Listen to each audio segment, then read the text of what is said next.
Welcome back sa kusina ni Tita Ching. Kung bago ka lang dito sa channel ko, please hit the subscribe button and smash that notification bell para lagi po kayong updated sa mga videos na i-upload ko. Good morning everyone! Ayan, Monday po ng umaga ngayon at ako'y annual leave. Kaya, ay, ang ganda ng may araw. So, ngayong umaga ay magluluto ako ng spaghetti. Yan. Para maghapon ng kakainin. O, diba? Ayan. So, lutuin ko muna itong ating spaghetti noodles according to packet instructions. So, of noodles. So, ayan. Mayroon na akong tubig dyan. Lalagyan natin ng konting salt. At saka oil. Ayan. And then, pakukuluan na natin. So, antayin na lang natin na kumulo bago natin ilagay yung ating noodles. Kulong-kulo na ang ating tubig. So, pwede na natin ilagay yung ating pasta.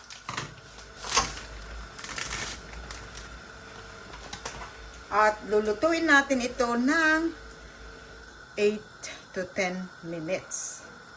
Ayan. Stir natin occasionally para hindi siya dumikit. After 10 minutes, i-drain na po natin dahil luto na siya.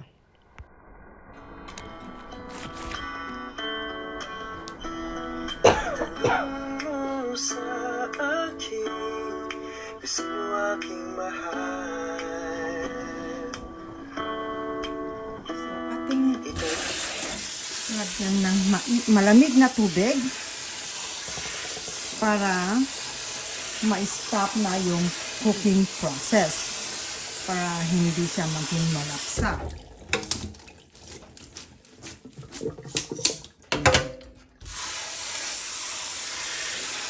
Okay, so atin nang lutuin yung ating sauce. Okay, so ito po yung ating simpleng ingredients ng ating spaghetti. Mayroon akong 500 grams of minced beef, 240 grams of sausages.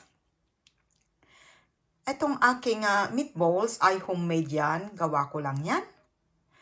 Well, tirakot actually nung gumawa ako ng spring rolls. And then, syempre, yung panggisa, onions and ginger and garlic. At mayroon din akong cheese. Of course, yung tomato sauce natin. At ang ating pasta sauce. Mix ko yan. At maglalagay ako ng condensed milk. Right, okay. So, umpisahan na natin. So, ilagay ko muna itong ating beef.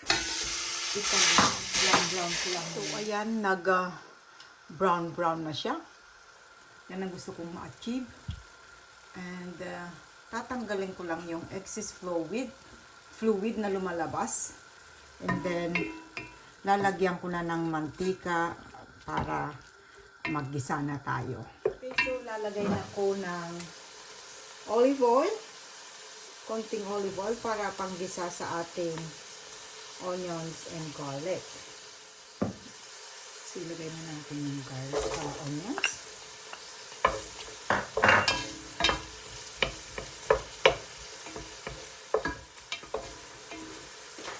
Isunod na natin na ilagay yung ating garlic.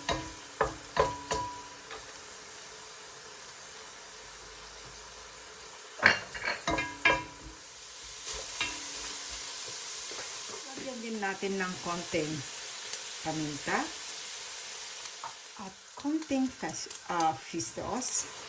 Konti lang. And then mix again. Isama ko na rin yung ating sausages.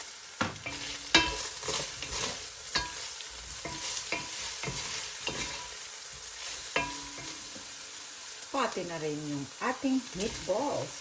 Homemade meatballs. Ayan. At sunod natin na ilagay yung ating tomato sauce.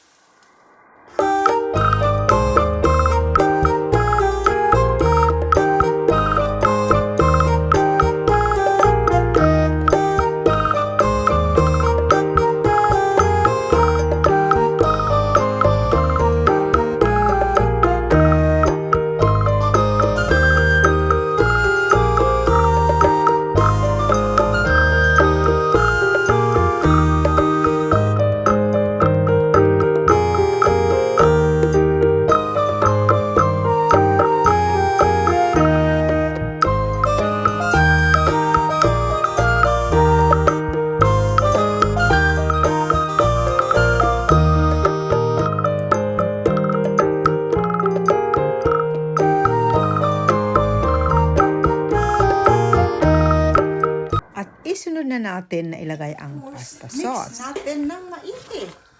Yan.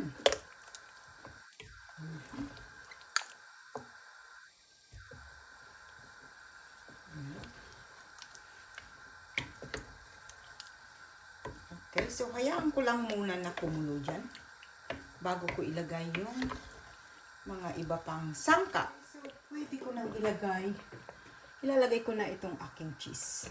Para matunaw na din.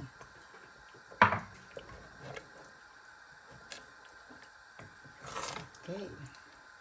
Right. So, kung gusto niyo magdagdag ng cheese, pwede. Sa akin, gusto ko magdagdag. Kasi, medyo maasim. Okay. Then, hintayin lang natin ulit na matunaw. Ayan, so tunaw na yung ating nag-melt na yung ating cheese. Tingnan ko nga kung yung lasa. Ayan. Okay na guys. Kung ayaw nyo ng matamis-tamis na sauce, wag na kayong skip nyo na ito. Pero dahil mga anak ko gusto ng medyo matamis-tamis, let's do it. Ayan. Okay. Yan ang sikreto ng matamis, ng masarap na spaghetti sauce. Ayan. So, atin lang i-mix mabuti. Malapit na to.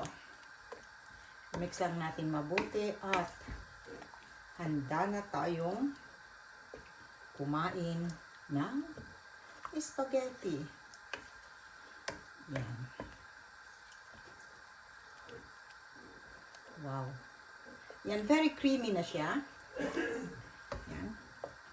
Creamy na ang ating sauce. Now, tikman ko.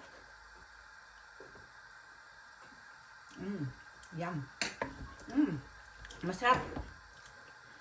Sa akin talaga guys is masarap pagka may condensed milk yung ating pasta sauce.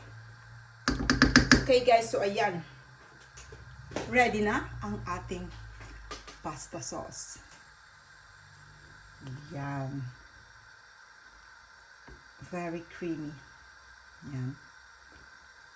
Okay guys, so atin lang ihahanda yung ating pang-merienda. Prepare na natin yung ating pang-merienda.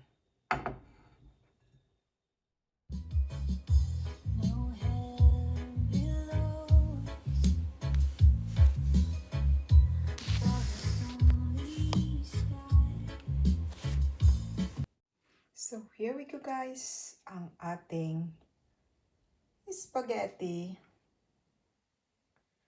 ala Tita Ching Kitchen.